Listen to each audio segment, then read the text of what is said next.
നമ്മുടെ ഇന്നത്തെ ക്ലാസ്സിൽ പരിചയപ്പെടുന്നത് ഒരു പുതിയ ചാപ്റ്ററാണ്. ഈ അധ്യയന വർഷത്തിലെ രണ്ടാമത്തെ ചാപ്റ്ററായ വൃത്തങ്ങൾ അല്ലെങ്കിൽ സർക്കിൾ എന്ന ചാപ്റ്ററിനെ കുറിച്ചാണ്. കഴിഞ്ഞ വർഷങ്ങളിൽ നമ്മൾ ഈ വൃത്തങ്ങൾ എന്ന ചാപ്റ്ററിനെ കുറിച്ച് പഠിച്ചിട്ടുണ്ട്. അതിന്റെ കണ്ടിന്യൂഷൻ ആയിട്ടാണ് എന്ത് ചെയ്യുന്ന ഈ ചാപ്റ്റർ വരുന്നത്. അപ്പോൾ എന്താണ് വൃത്തം എന്ന് എല്ലാവർക്കും അറിയാം. എന്താണ് വൃത്തം? വൃത്തം എന്ന് പറയുന്നതാണ് ഒരു ബിന്ദു കേന്ദ്രമാക്കി ഒരേ അകലത്തിൽ വരയ്ക്കുന്ന അനേകായിരം ബിന്ദുക്കളുടെ ഗണത്തെ വിളിക്കുന്ന പേരാണ് എന്ന് പറയുന്നത് വൃത്തം. ഒരു ബിന്ദു കേന്ദ്രമാക്കി ഒരേ അകലത്തിൽ വരയ്ക്കുന്ന അനേകായിരം ബിന്ദുക്കളുടെ ഗണത്തെ വിളിക്കുന്ന പേരാണ് വൃത്തം എന്ന് പറയുന്നത്. ഏത് ബിന്ദുവാണോ കേന്ദ്രമാക്കി വരയ്ക്കുന്നത് ആ ബിന്ദുവിനെ വിളിക്കുന്ന പേര് വൃത്തകേന്ദ്രം എന്ന് പറയുന്നു. ഒരു പോയിന്റ് സെന്റർ ആക്കിക്കൊണ്ട് സെയിം ഡിസ്റ്റൻസിൽ വരയ്ക്കുന്ന ക്ലസ്റ്റർ ഓഫ് പോയിന്റ്സിനെ വിളിക്കുന്ന പേരാണ് സർക്കിൾ എന്ന് പറയുന്നത്. ഏത് പോയിന്റ് ആണോ സെന്റർ ആക്കി വരയ്ക്കുന്നത് ആ പോയിന്റിനെ വിളിക്കുന്ന പേര് സെന്റർ ഓഫ് ദ സർക്കിൾ. അപ്പം ഈ പോയിന്റ് ആണ് സെന്റർ ഓഫ് ദ സർക്കിൾ, അതായത് വൃത്തകേന്ദ്രം. ഈ വൃത്തകേന്ദ്രത്തിൽ നിന്ന് സർക്കിളിലേക്ക് നമ്മൾ ഒരു ലൈൻ വരയ്ക്കുന്നു. ഈ ലൈനെ വിളിക്കുന്ന പേര് ആരം എന്ന് പറയുന്നു. അതായത് വൃത്തകേന്ദ്രത്തിൽ നിന്ന് വൃത്തത്തിലേക്ക് വരയ്ക്കുന്ന ഈ വരയെ വിളിക്കുന്ന പേര് ആരം അല്ലെങ്കിൽ റേഡിയസ് എന്ന് പറയും. ആർ എന്ന് പറയുന്നതാണ് ആറ് എന്ന് പറയുന്നത് ആരം. ഇംഗ്ലീഷിൽ പറഞ്ഞു കഴിഞ്ഞാൽ റേഡിയസ്. ഓക്കെ, ഇനി അടുത്തതെന്ന് പറയുന്നത് വൃത്തത്തിലെ ഏതെങ്കിലും രണ്ട് ബിന്ദുക്കൾ യോജിപ്പിച്ചു വരയ്ക്കുന്ന വരയെ വിളിക്കുന്ന പേര് ഞാൻ എന്നാണ്. അതായത് സർക്കിളിലെ ഏതെങ്കിലും രണ്ട് പോയിന്റ് ജോയിൻ ചെയ്ത് വരയ്ക്കുന്ന ലൈനെ വിളിക്കുന്ന പേര് കോഡ് എന്നാണ്. ഇനി ഈ ഏറ്റവും വലിയ ഞാണ് എന്ന് പറയുന്നത് എന്തായിരിക്കും? വൃത്തകേന്ദ്രത്തിലൂടെ കടന്നു പോകുന്ന ഞാണായിരിക്കും ഏറ്റവും വലിയ ഞാൻ. ഈ ഞാണിന്റെ പ്രത്യേകത എന്ന് പറയുന്നത് വ്യാസമായിരിക്കും. ഇതിനെ വിളിക്കുന്ന പേര്, വൃത്തകേന്ദ്രത്തിലൂടെ കടന്നു പോകുന്ന ഞാണിനെ വിളിക്കുന്ന പേരാണ് വ്യാസം. ഈ വ്യാസത്തിന്റെ പ്രത്യേകത എന്ന് പറയുന്നത് ഏറ്റവും വലിയ ഞാണായിരിക്കും വ്യാസം. അപ്പം സെന്ററിൽ കൂടി കടന്നു പോകുന്ന കോഡിനെ വിളിക്കുന്ന പേരാണ് എന്ത്? Diameter. Diameter of the circle എന്ന് പറയും. സർക്കിളിന്റെ സെന്ററിൽ കൂടി പാസ് ചെയ്ത് പോകുന്ന കോഡിനെ വിളിക്കുന്ന പേരാണ് ഡയമീറ്റർ. ഏറ്റവും വലിയ കോഡായിരിക്കും ഡയമീറ്റർ. ഇനി ഇതിന്റെ രണ്ടാമത്തെ പ്രത്യേകത എന്ന് പറയുന്നത് റേഡിയസിന്റെ ഡബിൾ ആയിരിക്കും എന്തെന്ന് പറയുന്നത് ഡയമീറ്റർ. അതായത് ആരത്തിന്റെ ഇരട്ടിയായിരിക്കും വ്യാസം. തിരിച്ചു പറഞ്ഞു കഴിഞ്ഞാൽ വ്യാസത്തിന്റെ പകുതി ആയിരിക്കും എന്ത്? ആരം. അല്ലെങ്കിൽ ഡയമീറ്ററിന്റെ ഹാഫ് ആയിരിക്കും റേഡിയസ്. പറഞ്ഞ പോയിന്റുകൾ ഒന്നുകൂടെ പറയാം. സർക്കിളിന്റെ സെന്ററിൽ നിന്ന് സർക്കിളിലേക്ക് വരയ്ക്കുന്ന ഈ ലൈനെ വിളിക്കുന്ന പേര് റേഡിയസ്. വൃത്തകേന്ദ്രത്തിൽ നിന്ന് വൃത്തത്തിലേക്ക് വരയ്ക്കുന്ന ഈ വരയെ വിളിക്കുന്ന പേരാണെന്ത്? ആരം. ആരത്തിനെ അല്ലെങ്കിൽ റേഡിയസിനെ സൂചിപ്പിക്കുന്നത് ആർ എന്ന ലെറ്റർ കൊണ്ടാണ്. രണ്ടാമത്തെ പോയിന്റ് ഇതാണ്. വൃത്തത്തിലെ ഏതെങ്കിലും രണ്ട് ബിന്ദുക്കൾ യോജിപ്പിച്ചു വരയ്ക്കുന്ന വരയെ ഞാണ് അല്ലെങ്കിൽ കോഡ് എന്ന് പറയും. അതായത് സർക്കിളിലെ ഏതെങ്കിലും രണ്ട് പോയിന്റ് ജോയിൻ ചെയ്ത് വരയ്ക്കുന്ന ലൈനെ വിളിക്കുന്ന പേരാണ് കോഡ്. ഇനി അടുത്ത പറഞ്ഞ മൂന്നാമത്തെ പോയിന്റ് ഇതാണ്. സർക്കിളിന്റെ സെന്ററിൽ കൂടി പാസ് ചെയ്തു പോകുന്ന ലൈനെ അല്ലെങ്കിൽ കോഡിനെ വിളിക്കുന്ന പേര് ഡയമീറ്റർ. സർക്കിളിന്റെ സെന്ററിലൂടെ പാസ് ചെയ്തു പോകുന്ന കോഡിനെ വിളിക്കുന്ന പേര് ഡയമീറ്റർ. അതായത് വൃത്തകേന്ദ്രത്തിലൂടെ കടന്നു പോകുന്ന ഞാണിനെ വിളിക്കുന്ന പേരാണെന്ത്? വ്യാസം. ഏറ്റവും വലിയ ഞാണായിരിക്കും വ്യാസം. അതായത് ലാർജസ്റ്റ് കോഡായിരിക്കും എന്താണ്? ഡയമീറ്റർ. ഇനി റേഡിയസും ഡയമീറ്ററും തമ്മിലൊരു ബന്ധമുണ്ട്. റേഡിയസിന്റെ ഡബിൾ ആണെന്ത്? ഡയമീറ്റർ. തിരിച്ചു പറഞ്ഞു കഴിഞ്ഞാൽ ഡയമീറ്ററിന്റെ ഹാഫ് ആണ് റേഡിയസ്. ആരത്തിന്റെ ഇരട്ടിയാണ് വ്യാസം. തിരിച്ചു പറഞ്ഞു കഴിഞ്ഞാൽ വ്യാസത്തിന്റെ പകുതിയാണ് ആരം.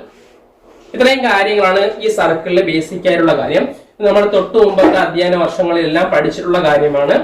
ഇതൊക്കെ എല്ലാവർക്കും അറിയാവുന്ന കാര്യമാണ്. ഒന്നുകൂടെ ഞാൻ സൂചിപ്പിച്ചു എന്ന് മാത്രമേ ഉള്ളൂ. ഇനി നമുക്ക് ഈ അധ്യയന വർഷത്തിലെ ഇതിലെ ചാപ്റ്ററിലേക്ക് കടക്കാം. ഈ ചാപ്റ്ററിലെ പ്രധാന പോയിന്റുകളാണ് ഈ പറയാൻ പോകുന്നത്. ഇതിലെ പ്രധാന പോയിന്റ് ഇതാണ്. വ്യാസം എന്ന് പറയുന്നത് വൃത്തത്തെ 2 തുല്യ ഭാഗങ്ങളാണ്. വ്യാസം ഇതിനെ 2 തുല്യ ഭാഗങ്ങളാണ്. ഈ 2 തുല്യ ഭാഗങ്ങളെ വിളിക്കുന്ന പേരാണ് എന്ത്? അർദ്ധവൃത്തം. അതായത് ഡയമീറ്റർ സർക്കിളിനെ 2 ഈക്വൽ പാർട്ടാക്കും. ഓരോ പാർട്ടിനെയും വിളിക്കുന്ന പേരാണ് സെമി സർക്കിൾ എന്ന് പറയുന്നത്. ഇനി ഈ സെമി സർക്കിളില് ഒരു ആംഗിൾ ഉണ്ടാക്കി കഴിഞ്ഞാൽ, അതായത് അർദ്ധവൃത്തത്തിൽ ഒരു ആംഗിൾ ഉണ്ടാക്കി കഴിഞ്ഞാൽ ആ ആംഗിൾ ഒരു പ്രത്യേകതയുണ്ട്. നമ്മൾ തൊട്ട് മുമ്പത്തെ 9ാം ക്ലാസ്സിൽ പഠിച്ചിട്ടുള്ള കാര്യമാണ്. എന്ത്? അർദ്ധവൃത്തത്തിലെ കോൺ മട്ടകോണായിരിക്കും. അതായത് 90 ഡിഗ്രി ആയിരിക്കും. സെമി സർക്കിളിലെ ആംഗിൾ എന്ന് പറയുന്നത് എന്തായിരിക്കും? 90 ഡിഗ്രി ആയിരിക്കും. ഓക്കെ, ഇതിന്റെ പോയിന്റ് ഇങ്ങനെ പറഞ്ഞു കഴിഞ്ഞാൽ എന്താണ്? അർദ്ധവൃത്തത്തിലെ കോൺ മട്ടകോൺ ആയിരിക്കും. മട്ടകോൺ എന്ന് വെച്ചാൽ എന്താണ്? 90 ഡിഗ്രി. മട്ടകോൺ 90 ഡിഗ്രി. മട്ടകോണിനെ ഇംഗ്ലീഷിൽ വിളിക്കുന്ന പേര് റൈറ്റ് ആംഗിൾ.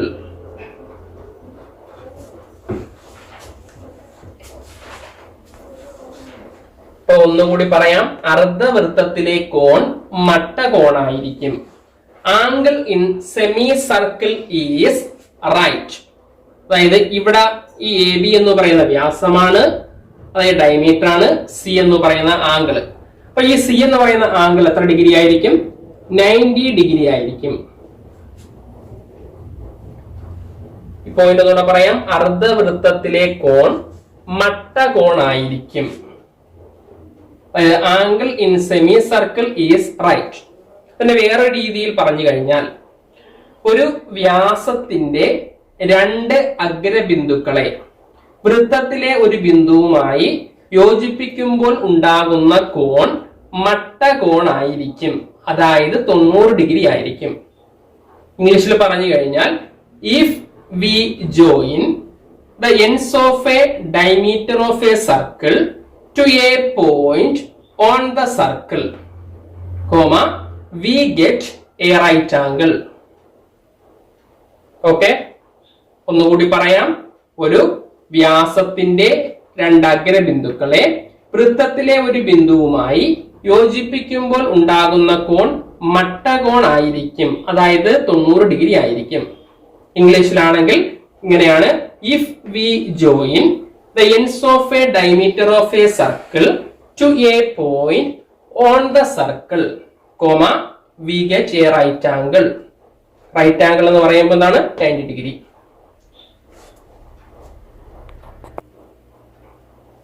അടുത്ത ഈ ടോപ്പിക്കിലെ 2ാമത്തെ പോയിന്റിലേക്ക് കടക്കാം. 2ാമത്തെ പോയിന്റ് ഇതാണ്. അതായത് ഈ വ്യാസത്തിന്റെ 2 അഗ്രബിന്ദുക്കൾ എന്ന് പറഞ്ഞാൽ എയും ബിയുമാണ്. ഇത് പുറത്തെ ഒരു ബിന്ദു നമുക്ക് എടുക്കാം? ഡി എടുക്കാം. ഈ ബിന്ദുവുമായിട്ട് ഇതിന്റെ അഗ്രബിന്ദുക്കളെ യോജിപ്പിക്കും. അതായത് ഡയമീറ്ററിന്റെ 2 എൻഡ് പോയിന്റുകളാണ് എയും ബിയും. അതിനെ ഔട്ട്സൈഡിലുള്ള ഒരു പോയിന്റ് ആയ ഡിയുമായിട്ട് എന്ത് ചെയ്യും? അതിനെ ജോയിൻ ചെയ്യും. ജോയിൻ ചെയ്യുമ്പോൾ ഒരു ആംഗിൾ, ഒരു കോണ് ഉണ്ടാകും. ഈ കോണിന് പ്രത്യേകത ഉണ്ട്. ആ കോണിനെ കുറിച്ചാണ് പറയുന്നത്. ആംഗിൾ ഡി എന്തായിരിക്കും എന്ന്. ആംഗിൾ ഡി എന്ന് പറയുന്നത് എന്തായിരിക്കും? കോൺ ഡി എന്ന് പറയുന്നത് 90 ഡിഗ്രിയേക്കാൾ കുറവായിരിക്കും. 90 ഡിഗ്രിയേക്കാൾ കുറവായിരിക്കും. ആംഗിൾ ഡി ലെസ് ദാൻ 90 എന്ന് പറയാം. ആംഗിൾ ഡി ചെറുതാണ് 90. അപ്പൊ അതിനെ പോയിന്റ് ആക്കി പറഞ്ഞു കഴിഞ്ഞാൽ എങ്ങനെയാണ്? ഒരു വ്യാസത്തിന്റെ 2 അഗ്രബിന്ദുക്കളെ വൃത്തത്തിന് പുറത്തെ ഒരു ബിന്ദുവുമായി യോജിപ്പിക്കുമ്പോൾ ഉണ്ടാകുന്ന കോൺ 90 ഡിഗ്രിയേക്കാൾ കുറവായിരിക്കും. അതിനെ വിളിക്കുന്ന പേര് ന്യൂനകോണായിരിക്കും. ന്യൂനകോൺ എന്താണ്? ന്യൂനകോണം എന്ന് വെച്ചാൽ 90 ഡിഗ്രിയേക്കാൾ കുറവ്. 90 ഡിഗ്രിയേക്കാൾ കുറവ്, ലെസ് ദാൻ 90 ഡിഗ്രി. ആ ന്യൂനകോണിനെ എങ്ങനെ വിളിക്കാം? അക്യൂട്ട് ആംഗിൾ എന്ന് വിളിക്കാം. അക്യൂട്ട് ആംഗിൾ, അതായത് less than 90 degree.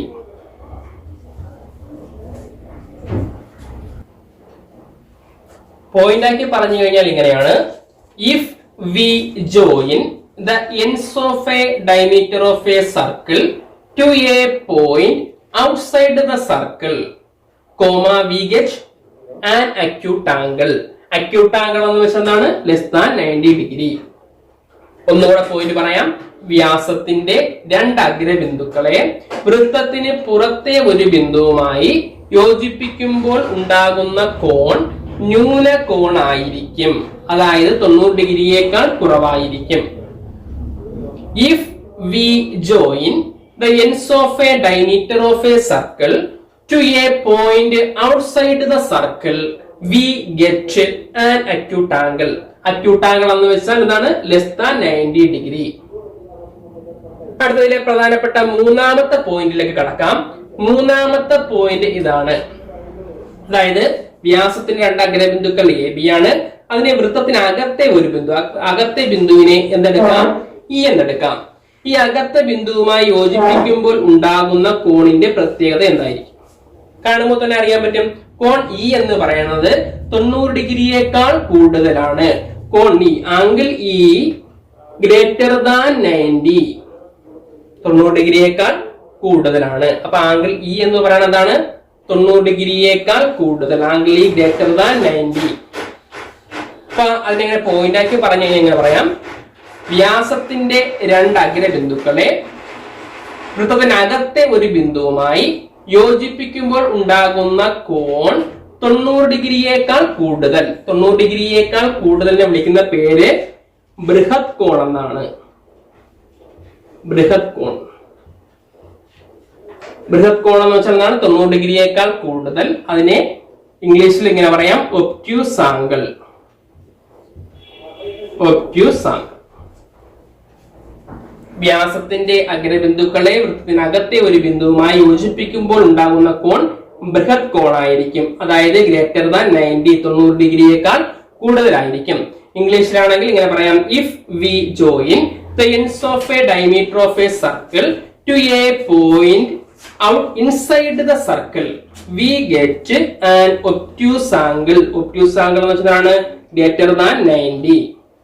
If we join the ends of a diameter of a circle to a point inside the circle, we get an obtuse angle. Obtuse angle എന്ന് വെച്ചാൽ greater than 90 degree. Okay, ഇങ്ങനെ മൂന്ന് പ്രധാനപ്പെട്ട പോയിന്റുകളാണുള്ളത്. ചുരുക്കി ഞാൻ പറഞ്ഞു തരാം. On the circle, അതായത് വൃത്തത്തിലാണെങ്കിൽ എത്ര ഡിഗ്രി? 90 ഡിഗ്രി. വൃത്തത്തിന് പുറത്താണെങ്കിൽ, ഔട്ട്സൈഡ് ദ സർക്കിൾ ആണെങ്കിൽ ലെസ് ദാൻ 90, 90 ഡിഗ്രിയേക്കാൾ കുറവ്. ഇൻസൈഡ് ദ സർക്കിൾ, അതായത് വൃത്തത്തിന് അകത്താണെങ്കിൽ 90 ഡിഗ്രിയേക്കാൾ കൂടുതലായിരിക്കും. അതായത് വൃത്തത്തിലാണെങ്കിൽ 90 ഡിഗ്രി, വൃത്തത്തിന് പുറത്താണെങ്കിൽ 90 ഡിഗ്രിയേക്കാൾ കുറവ്, വൃത്തത്തിനകത്താണെങ്കിൽ 90 ഡിഗ്രിയേക്കാൾ കൂടുതൽ. ഓൺ ദ സർക്കിൾ ആണെങ്കിൽ 90 ഡിഗ്രി, ഔട്ട്സൈഡ് ദ സർക്കിൾ ആണെങ്കിൽ less than 90 degree, inside the circle ആണെങ്കിൽ ഗ്രേറ്റർ ദാൻ 90. ഓക്കെ, ഇത്രയും മൂന്ന് പ്രധാനപ്പെട്ട പോയിന്റുകളാണ് ഉള്ളത്. ഈ ടോപ്പിക്കിലെ പ്രധാന പ്രോബ്ലത്തിലേക്ക് കടക്കാം. പ്രോബ്ലം ഇതാണ്. ചിത്രത്തിലെ ത്രികോണങ്ങളുടെ താഴത്തെ വശം വ്യാസമായി ഒരു വൃത്തം വരച്ചാൽ ഓരോ ത്രികോണത്തിന്റെയും മേൽമൂല വൃത്തത്തിനകത്തോ പുറത്തോ വൃത്തത്തിൽ തന്നെയോ എന്ന് കണ്ടുപിടിക്കുക. Suppose V ഡ്രാ A circle with the bottom side of the triangle in the picture as diameter. Find out whether the top corner of each triangle is inside the circle, comma, on the circle or outside the circle. അപ്പോൾ ക്വസ്റ്റ്യനിൽ പറഞ്ഞിരിക്കുന്ന കാര്യം ഇതാണ്. ഒരു ത്രികോണം ഉണ്ട്. ഈ ത്രികോണത്തിന്റെ മേൽമൂലകൾ വൃത്തത്തിലെ ഇത് വ്യാസം, അതായത് ഈ പാദം വ്യാസമാക്കി വരച്ചുകൊണ്ട്, അതായത് ബേസ് ഡയമീറ്റർ ആക്കി ഒരു സർക്കിൾ വരച്ചു കഴിഞ്ഞാൽ ഇതിലെ ഈ മേൽമൂല ഓരോ വെർട്ടെക്സും എവിടെയാണ് എന്നാണ് കണ്ടുപിടിക്കണം. സർക്കിളിന് പുറത്താണോ അകത്താണോ അതോ വൃത്തത്തിൽ തന്നെയാണോ എന്നാണ് കണ്ടുപിടിക്കണം. ഇതിനെ പേര് കൊടുക്കാൻ പോവാണ് ബി സി ഡി എന്ന് കൊടുക്കും. ഇതിന് പി ക്യു എന്ന് കൊടുക്കും. ഈ പി ക്യു വ്യാസമായി അതായത് പി ക്യു ഡയമീറ്റർ ആയിട്ട് ഒരു സർക്കിൾ വരച്ചു കഴിഞ്ഞാൽ ഇതിലെ സി എന്ന് പറയുന്ന ആംഗിൾ സി എവിടെയായിരിക്കും? ആംഗിൾ സി 90 ഡിഗ്രിയാണ്. ഇതിന്റെ മീനിങ് ഇതാണ്, 90 ഡിഗ്രി, 90 ഡിഗ്രി റൈറ്റ് ആംഗിൾ അല്ലെങ്കിൽ മട്ടകോണം എന്ന് പറയും. ഈ മട്ടകോണം എവിടെയായിരിക്കും വരുന്നത്? നമ്മൾ ആ പറഞ്ഞ ഫസ്റ്റ് പോയിന്റ് ഇതാണ്. വ്യാസത്തിന്റെ അഗ്രബിന്ദുക്കൾ വൃത്തത്തിലെ ഒരു ബിന്ദുവുമായി യോജിപ്പിക്കുമ്പോൾ ഉണ്ടാകുന്ന കോൺ എന്തായിരിക്കും? 90 ഡിഗ്രി ആയിരിക്കും. അതായത് വൃത്തത്തിലായിരിക്കും. കോൺ സി സമം 90 ഡിഗ്രി ആയതുകൊണ്ട് എവിടെയായിരിക്കും സ്ഥാനം? വൃത്തത്തിൽ, അതായത് ഓൺ ദ സർക്കിൾ ആയിരിക്കും. കാരണം അതാണ് 90 ഡിഗ്രി വന്നത് കൊണ്ട് ഇതിന്റെ സ്ഥാനം വൃത്തത്തിലായിരിക്കും, അതായത് ഓൺ ദ സർക്കിൾ ആയിരിക്കും. ഇനി അടുത്തത് ആംഗിൾ ഡി, അതായത് പി ക്യു ഡയമീറ്റർ ആക്കി വരച്ചാൽ ആംഗിൾ ഡി എന്ന് പറയുന്നത് എത്ര ഡിഗ്രിയാണ്? 110 ഡിഗ്രി. ഈ 110 ഡിഗ്രി എന്ന് പറയുന്നത് 90 ഡിഗ്രിയേക്കാൾ എന്താണ്? കൂടുതലാണ്. അതിനെ വിളിക്കുന്ന പേരെന്ന് പറയുന്നതാണ് ബൃഹത് കോൺ.